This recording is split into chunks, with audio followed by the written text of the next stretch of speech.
Støre and the Nobel Peace Prize laureate María Corina Machado. First, we will open up for a short introduction, and then we will open up for questions. So please, Prime Minister. Well, first I'd like to express a very warm welcome on behalf of the government of Norway, and may I say on behalf of all Norwegians, to this year's Nobel Peace Prize laureate María Corina Machado. To see you safe and sound at last. We waited for you, and I told you today that that Nobel ceremony was not without you. You had a tremendous presence in that hall, not only the picture, but also the voice of your daughter with reading your message. And the dinner at the hotel yesterday, where we all kind of were counting down to see you arriving in Oslo, was an emotional moment. And I think it brought your message, your story, and your struggle for democracy very close to the Norwegian public. And that was a strong moment, but all the better to see you here, standing today. You are heartily welcome. The Nobel Committee makes its choice on every year's prize, based on interpreting the will of Alfred Nobel. And I think this year's prize has a special significance by the very strong emphasis of the link between a democracy that works as a democracy and the way to freedom and peace. Not only between nations, but in nation. So in Venezuela, we have a situation where authoritarian regime is waging war on its people with millions of refugees and injustice. And there cannot be peace until democracy and elections are respected. So that is the message that we are receiving of great importance for Venezuela, but also a message that has universal bearing. And this is all about fighting for fundamental human rights at a time when democracy is under threat. There are so many countries where this is relevant today. Unfortunately, there are fewer democracies, more authoritarian regimes. That is the trend. So I would like simply to salute you, Madam Laureate, for your struggle. It has cost you a lot. It costs you and your family and your people a lot. And I think what we heard from your daughter yesterday and from your family and the people who came here, thinking about those who are today in jail, those who suffered, those who have aspirations for democracy, that is a strong message of these Nobel laureate days in Oslo. But Maria, please, you have the floor. Thank you very much, Prime Minister, and thank you all. And I want to speak to the Norwegian people, to European people, to the Venezuelan people. I would say to all citizens of the world in this hour, and assure you that I am very hopeful Venezuela will be free, and we will turn a country into a beacon of hope and opportunity of democracy. And we will welcome not only the Venezuelans that have been forced to flee, but citizens from all over the world that will find a refuge, as Venezuela used to be decades ago. And as I mentioned, well, María Corina read yesterday, I believe that our experience in Venezuela conveys to the world a testimony that certainly in order to have peace, you require democracy. Democracy is the system that enables peace in a society. But you cannot have democracy without freedom.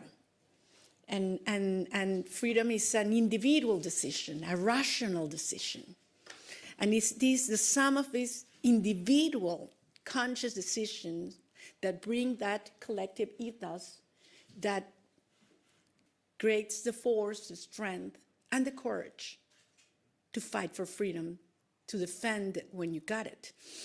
And that courage comes from the things that truly matter in your life, the things that you love. And when you feel that those things are most in danger, then the courage increases. That's why I am convinced that peace ultimately is an act of love. And that's what brought me here. The love of millions of Venezuelans for our country, for freedom, and for our children. And I believe there's no other generation in the history of Venezuela that loves more freedom, our family, and our soul, our territory, the possibility of actually being in your homeland, in moving freely in your homeland, because we have lost that. And as I mentioned to you, the force that brought this country, our nation together, was this longing that we want our children back home. And we will not stop until they do that. And we give them a country in which they can live with dignity, with justice, and the responsibility that comes with freedom.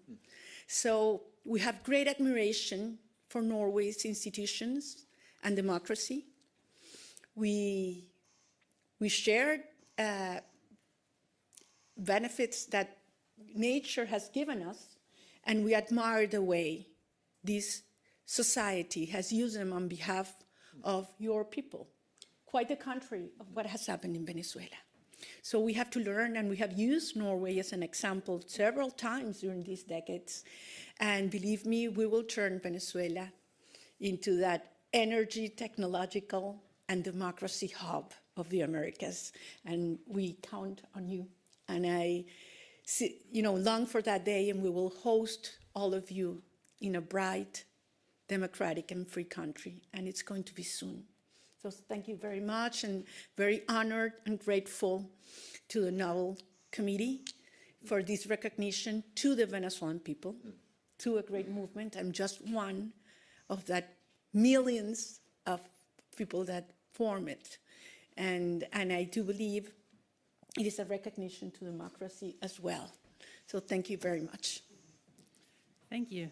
So then we open up for questions, and the first question comes from the Norwegian broadcaster TV2. So, Fares Shamdid from TV2 in Norway. I have a question for you, María Corina Machado.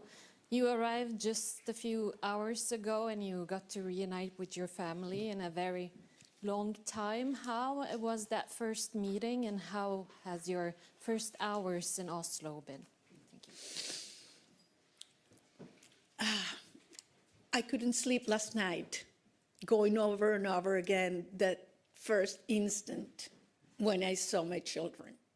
And for many weeks, I had been thinking of that possibility and which one of them I would hug first. And to tell you something, I hugged them the three at the same time, and it's been one of the most extraordinary spiritual moments of my life.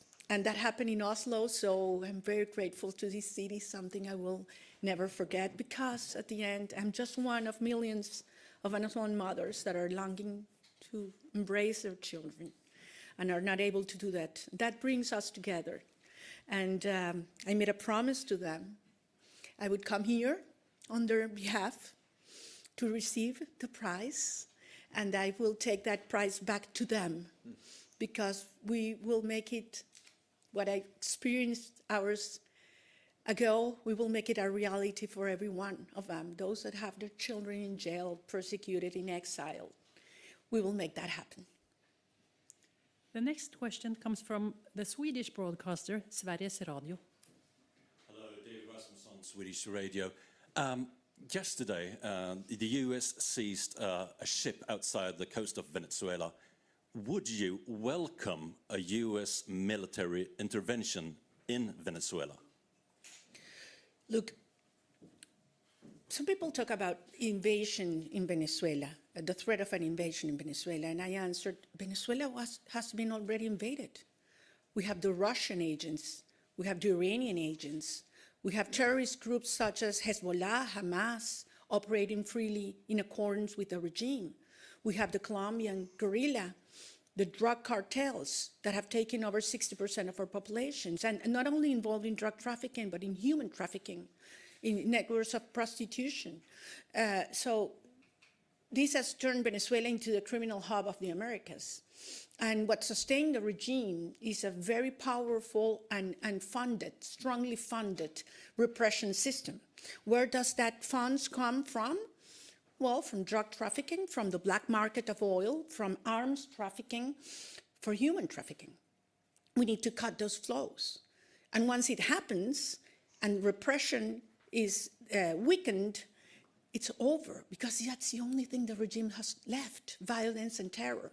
So we ask the international community to cut those sources, because the other regimes that support Maduro and the criminal structure are very active and had turned Venezuela into the safe haven for their operations into the rest of Latin America. Thank you. The next question comes from the Norwegian broadcaster NRK. From Norwegian Broadcasting. You have had meetings with politicians at the Norwegian Parliament and Prime Minister Støre this morning. Have you asked for any kind of support from the Norwegian government for your fight for democracy in Venezuela? We had a great conversation this morning, and I am very excited also with what I experienced at the Parliament. I am a former member of a Parliament, and to see an actual Parliament working, with representatives of parties in all the spectrum, passionately and respectfully defending their views is something I miss so much. And yes, the answer is yes. Not only right now, we need to speak out, to tell the truth, so that people understand what our country is suffering, what our political prisoners are going through. Children in Venezuela only go twice a week to public schools because teachers earn $1 a day. So they have to get other jobs. So we have our children in the streets, and you know what it means in terms of their future and the risks they run. So yes, we need to speak out. We need to cut these resources that support repression now, but also we will need a lot of ideas and advice regarding, building up institutions, such as the energy agency that we want to build in Venezuela for the new hydrocarbon sector that will, arise in our country. Can I just follow up to say that the laureate does not have to ask for that support, because we respect the will of the Venezuelan people, and that is clear. They expressed under very difficult circumstances their views in an election, which gave, according to all sources, international and domestic, overwhelming response. They want another course. They want a democratic regime. And for Norway, respecting the rule of law and the main principles of the UN Charter is key. So we want to see that change happen. I think what we learned from these days, talking to not only Venezuelan guests, but also representatives of Latin America, is that you need a combination of what comes from inside and what comes from outside. And we are from outside, and we are, of course, ready to support Venezuela, democratic Venezuela, in building new and sound institutions. They can count on that. And the last question today comes from CNN. Hi, María Corina. I'm Pau Mosquera with CNN. So now you've been in hiding for many, many months. Do you think that the government may have known where were you during this time? I don't think they have known where I have been, and certainly they would have done everything to stop me from coming here. And actually, I want to take advantage of your question to thank all those men and women that risked their lives so that I could be here today. One day I will be able to tell you, because certainly I don't want to put them in risk right now. It was quite an experience, but I think it's worthwhile being here with you, telling the world what's happening in Venezuela, what it means to you as Norwegians and as Europeans, or from all the places where you come from, why Venezuela matters for the world. I mean, when you fight for freedom, you're fighting for humanity. And when we win, because we will, this will be an extraordinary example for those countries that today do not have freedom and that people are telling them what we used to hear, that it was impossible to achieve it. And we decided to fight until the end, and Venezuela will be free. And of course, it's worthwhile. And when I go back, the regime will, well, there are two possibilities, certainly where the regime will be, but if it's still in power, certainly I will be with my people and they will not know where I am. We have ways to do that and take care of us. Sorry. Well, so this is the end of this press conference. So I think we're going to have another conference right now, and I'm going to speak in Spanish if I want to respect the decisions of the Prime Minister. Great, thank you so much for coming. Thank you very much.